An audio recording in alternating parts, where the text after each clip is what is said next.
Kaya pala, ang tagal ko ng jowa si Alvin. Actually, sa TikTok, magkasat kami ni Madam Rosmar, nagsabi yun sa akin, magkatayo siya ng Paris. Nagtanong pa nga siya sa kumikita. Thank you. Kaya nag-enjoy ako sa Jinsan. Diyos ko, super perfect. Wow! Sa Alvin TV, nag-enjoy din ba? Hindi ko alam sa kanya. Iwan ko nagbuntot sa akin sa Alvin. Iniintriga kayo. Iniintriga kayong dalawa ng Alvin TV. Jowa na kayo. Jowa kami. Kaya yung sinasabi. Ngayon lang ba nalaman? Kaya pala, ang tagal ko ng jowa si Alvin.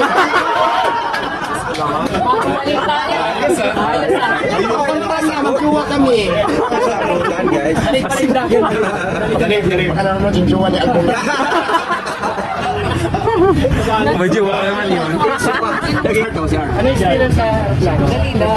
Ay, nakakatakot. Parang plano ko nga talaga tumalo na lang, sabi ko.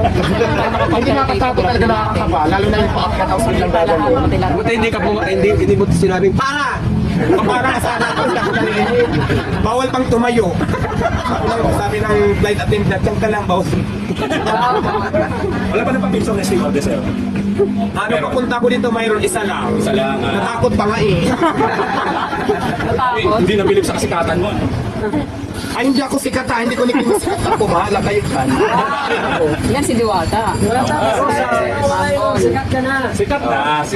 Mga waray nun. Ano ba yung sikat? Si Vice Ganda eh. Ito, mga taga Okay na tayo, Nick. Alam mo sa Ginsan, nakapunta ako ng Ginsan ng hindi nakaplano, biglaan. Pero siyempre, bago ko lumipat ng Ginsan, di ba ako lilipad doon ng wala lang. Kinuha nila ako ng clean ticket ng balikan. Plus, diba? Di ba kaya nagtataka mapait si Madam? Isang bundle ba? Enjoy talaga ako sa Ginsan kasi unang-una nagkita kami ni Mami D. Nakaharap ko yung, nakasama ko yung mayor ng Ginsan, shout out kay Miss Rolery Pacquiao. Tapos yung may-ari ng Puna si Ma'am Sol. At saka si Ma'am Sara, shout out ang babait nila, di ba? Para kung mayaman doon ng mga bodyguard pa ako. Ang ganda ng experience ko sa travel ko. Actually, naka-vlog naman, di ba? Napanood mo yung vlog. Punta ko na kayo sa sa Diwata Paris Overload Official ang ating YouTube channel. Diwata Paris Overload Official. Mayroon tayong followers ngayon na 13 going to 14,000 followers. Bago lang kasi yan eh. Marami kasing fake account na ginagamit yung pangalan ko. So doon tayo sa legit. May kita mo naman yung yung mga upload ko na legit talaga kasi ako upload. Sa aking YouTube, yun yung ako hanapin kasi maraming fake account. Ang aking YouTube channel ay Diwata Paris Overload Official. Official account. Ang akin naman Facebook ay Diwata Paris Over Fan Page. Meron tayo ngayon followers na 700,000 mahigit na. Nasa 750 na yata.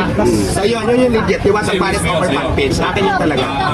Doon nyo ako i-follow at doon kayo mag-comment, doon kayo magtanong, doon kayo mag-inquire kung ano man yung ano nyo. Sige. Basta sa page mo ay doon, nagla-live ka lagi sa page mo.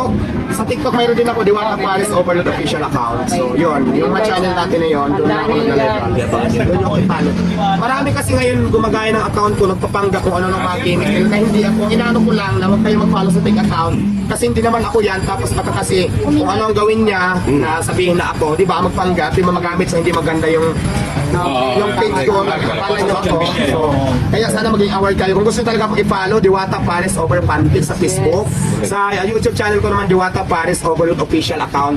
Ang followers ko palang apps sa ngayon ay nasa kulang 14,000. Yun lang. Thank you.